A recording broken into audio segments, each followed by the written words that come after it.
So నేను grammar and vocabulary అయిపోయింది. ఏంటి comprehension passages from section A. Only 45 minutes complete చేసేయండి. పేపర్ జస్ట్ ఓన్లీ 40 minutes మీరు దాన్ని కంప్లీట్ చేసి నాకు ఇవ్వాలి. డోంట్ వేస్ట్ టైం, ఆలోచించి రాయండి. ఆన్సర్స్ అందులోనే ఉంటాయి.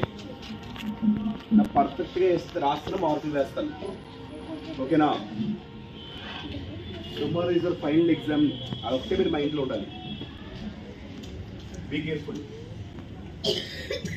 స్పెల్లింగ్ మిస్టేక్స్ రాయదు చూసి. ఆల్రెడీ పేపర్ గురించి జస్ట్ వీడియో చెప్పాను నేను ఎలా రాయాలో కూడా.